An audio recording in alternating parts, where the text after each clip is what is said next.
Salut! Alors aujourd'hui on va parler de système de piscine, comment automatiser au maximum ces, ces systèmes. Alors moi sur la mienne j'ai été obligé d'y foutre un système de chauffe-eau solaire, tout simplement parce qu'elle est à l'ombre, malheureusement j'ai pas le choix. Elle est à l'ombre à peu près plus de la moitié de la journée la piscine, donc forcément il faut que je mette un système à part. Donc je suis allé chercher ces petits panneaux là de chez Intex. Ça vaut à peu près 30 euros pièce, 30-40 euros pièce je crois. J'en ai déjà mis un, donc là ça c'est le deuxième, je m'en vais le poser. Et je voulais finir le système, donc j'en profite pour faire une petite vidéo. Alors au niveau des raccords du système, moi j'ai pas mis leur truc de daube avec leur pompe à la con. Je suis allé chercher directement des raccords au bricot, donc c'est des raccords diamètre 32 qu'on retrouve dans tout ce qui est PVC, plomberie PVC.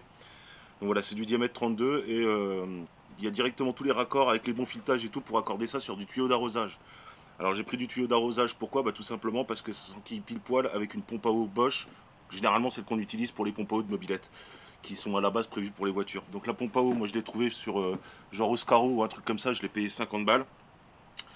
Donc voilà, et puis bah, du tuyau d'arrosage, après c'est au mètre, hein, c'est vous qui voyez comment vous allez poser le système.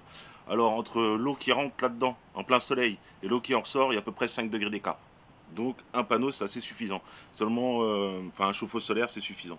Le problème c'est que moi j'ai une piscine de 20 mètres cubes et c'est bien, ça permet de la remonter d'un ou deux degrés, mais c'est pas assez. Il faudrait que ça la remonte un petit peu plus. Donc j'en ai racheté un deuxième, donc je vais les brancher les deux en série avec ma petite pompe à eau Bosch et ça ira très bien. Alors, la petite pompe à eau Bosch, si j'étais quelqu'un de normalement constitué, j'aurais fait comme tout le monde, j'aurais pris un petit transfo comme ça qu'on trouve n'importe où dans le commerce qui coûte rien. J'aurais foutu, enfin avec un ampérage suffisant, celui-là je sais pas si c'est le cas, mais enfin bon j'aurais pris n'importe quel transformateur 12 volts, j'aurais mis ma pompe à eau, un interrupteur on-off, et voilà, basta. Seulement, bah, ça c'est pas digne de la bidouille, hein. La bidouille, forcément, faut toujours qu'il fasse un truc pas comme les autres. Et pour cause, il se trouve que moi, là où c'est pas évident d'y ramener l'électricité aussi facilement que je veux en 220 volts. Et que en plus de ça, j'avais déjà un panneau solaire en rab, que je me sers plus d'un ancien système que j'avais fait. Donc c'est un gros panneau solaire à 150 watts monocristallin, je peux vous garantir que c'est full overkill pour ce truc-là. Alors j'aurais pu tout simplement brancher la pompe directement au panneau solaire avec juste un petit condensateur, parce que le panneau solaire, il faut savoir que le courant qui ressort n'est pas lisse, c'est plein de petites impulsions. Donc il suffit de mettre un petit condensateur qui va servir de réservoir tampon entre la pompe et le panneau solaire et basta. J'ai testé, ça fonctionne relativement très bien. Et évidemment, bah, quand il fait nuit, ça ne fonctionne pas. Quand il fait jour, ça fonctionne. Alors le problème, c'est que moi, à la limite, le panneau solaire, il est trop puissant. C'est-à-dire que même quand il n'y a même quand il y a pas de soleil, que c'est nuageux au possible, de toute façon, la pompe, ça l'emmène. Donc il est un peu overkill, hein. Un panneau solaire en polycristallin, beaucoup moins cher, en 50 watts max, faisait largement le même taf. Voilà. Donc c'était pour le petit aparté. Donc moi comme j'avais déjà plus ou moins le système, mais que j'en ai quand même cramé une partie une fois ou deux, parce que j'avais fait deux trois systèmes temporaires et que bah il y a eu de la pluie qui est passée par-dessus et que ça m'a tout ravagé deux trois fois. Alors c'est plus que de la pluie, c'est des grosses tempêtes qu'il y a eu.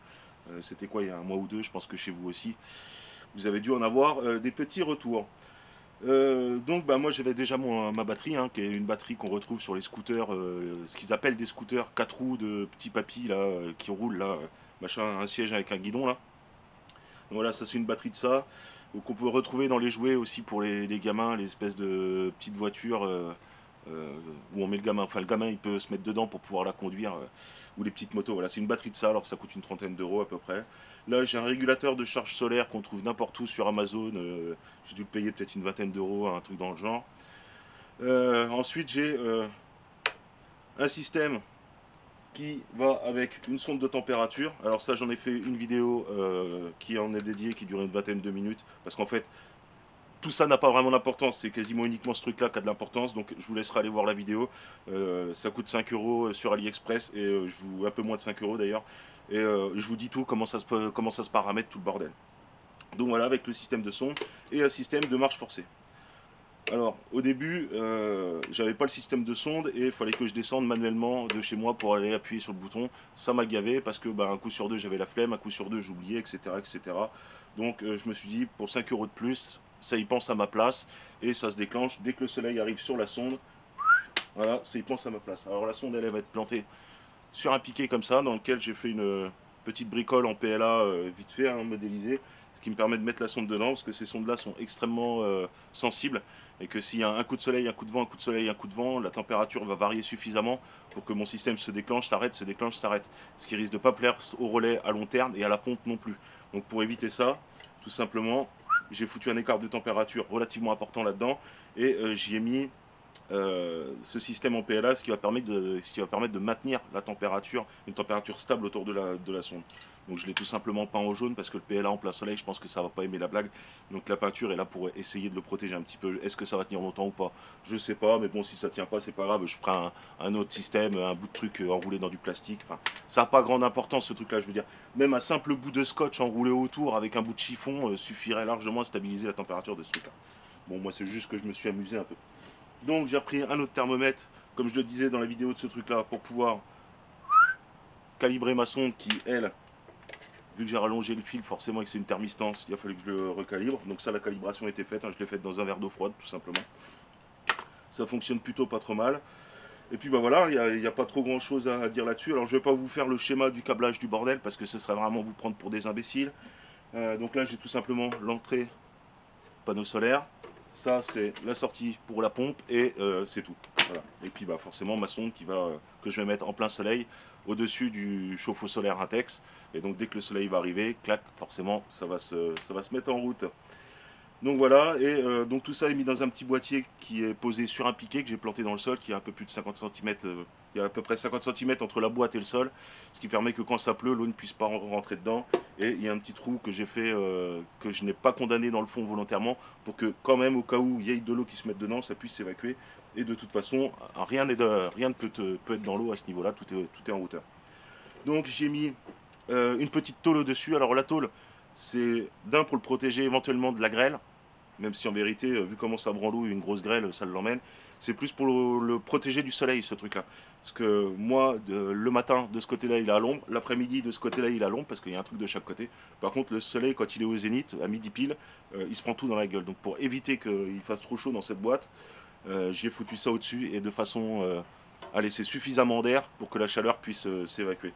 Et ça fonctionne très très bien, hein. Je veux dire, en plein soleil, le boîtier ne fait pas 60 degrés à l'intérieur, hein. Je veux dire, on est vraiment safe de ce côté-là. Donc l'avantage du régulateur de charge, ce que je pourrais rajouter là-dessus sur ce système-là, c'est qu'il fait aussi office de régulateur de décharge. C'est-à-dire que le système va s'arrêter avant qu'il n'y ait plus du tout de batterie. Parce que quand il n'y a plus du tout de batterie, la batterie elle est morte en fait, ça la ruine. Ça va le faire une fois, deux fois, la troisième, la batterie elle est ruinée, elle n'aura plus d'ampérage. Donc ce truc-là, il permet de réguler la charge, mais également la décharge. C'est-à-dire que s'il n'y a plus de batterie pendant 3 jours sur le système, que la pompe s'est mise en route, mais on ne sait pas pourquoi, bah, de toute façon, ça va s'arrêter tout seul. Donc bah voilà, hein, c'est tout, hein, mise en marche forcée, mise en marche automatique avec la sonde, et c'est tout, hein, j'ai rien d'autre à rajouter là-dessus. Alors le tout du Cistus, combien ça coûte? Alors là en gros, il y en a pour une bonne centaine d'euros sur Amazon, de merdouilles sur Amazon. Si vous comptez les câbles, des machins, des trucs que vous allez chercher au bricot, là il y en a pour une bonne centaine d'euros de mémoire. Je crois que 50 euros la boîte, 30 euros ça, 20 euros le régulateur, 5 euros, 10 euros de babiole, et j'ai modélisé deux trois trucs en PLA pour pouvoir foutre les boutons dessus. Et tous les fils passent derrière dans le boîtier. Si vous l'achetez, si vous prenez ce modèle-là de boîtier, vous verrez comment c'est fait. Alors ça, je vous mettrai le lien en description des petits boîtiers que j'ai modélisés. Alors ça tombe pas super en face des trous, mais honnêtement, tant que ça fait le taf, on s'en fout. Euh, et donc voilà, le principal, c'est que ça puisse se monter assez rapidement. Et voilà, donc j'essaierai de vous mettre tout le lien de tout ce matériel-là dans la description, et quelques liens de panneaux solaires utiles. Donc je vais regarder ce qu'il y a comme panneau solaire. Je vous mettrai le lien du mien, et je vous mettrai le lien de ce que normalement il faudrait pour alimenter ce système-là. Parce que mon panneau solaire, il y en a pour 150-200 balles. Je pense que ça sert à rien de rajouter 200 balles. Simple panneau solaire à 40 euros fera largement le travail. Donc bah voilà, hein, je vais pas en dire plus là-dessus, hein. Si, c'est bien, il y a une clé pour fermer, c'est évite que quand on a une piscine, on a souvent des gamins qui tournent autour, c'est évite que les gamins ils aillent faire les cons à toucher à l'intérieur du boîtier et tout déprogrammer sans qu'on s'en rende compte, ou qu'on s'en rende compte 10 jours plus tard. Donc bah voilà, hein, c'est tout, hein. Je vais pas argumenter plus là-dessus, et je vais vous faire voir un petit truc à part que moi j'ai fait. Voilà, on y va tout de suite. Alors, là, je vais vous faire voir une petite connerie. Ça, c'est ce qui alimente la pompe de la piscine, hein, le filtre à sable. Alors tout simplement, moi je pouvais pas, là où j'habite, je pouvais pas relier directement au tableau avec un système heure creuse, heure pleine. En plus, l'heure creuse, nous ici on a beaucoup d'heures creuses, donc ça ferait tourner 6 heures d'affilée presque, ou 5 heures d'affilée, ce qui est même trop en fait. Donc ça ferait surconsommer. Alors, c'est tout simplement un petit boîtier programmable hein, qu'on achète pour mettre dans les boîtiers électriques, pardon. Et donc voilà, c'est un truc tout con. Alors, je vais pas vous faire un tuto sur comment ça se règle parce que c'est fourni avec une notice, hein, donc bon bah ça vous le verrez vous-même. Donc ça c'est le système tout complet avec le déclencheur d'heure creuse, le boîtier, tout ça, avec les câbles, les prises. Il y en a pour une cinquantaine d'euros à peu près. Par contre ça fait économiser de l'électricité à mort parce que du coup au lieu de penser à aller brancher la pompe, quand on oublie deux trois coups de la brancher, bah, au final l'eau elle tourne, donc ça coûte cher en produit pour pouvoir avoir la piscine et en termes de temps pour la nettoyer. Et, euh, et si on oublie la pompe en route, bah, ça coûte cher en électricité tout court parce que ça tourne à tarbasse en heure pleine. Donc moi j'ai voulu mettre ça comme ça tout simplement, c'est il pense à ma place, hein, c'est tout. Donc voilà, ça c'est sympa, ça coûte pas cher, 50 balles et, en électricité franchement c'est super rentable. Alors l'avantage de ce truc-là c'est que vous pouvez le programmer à la semaine.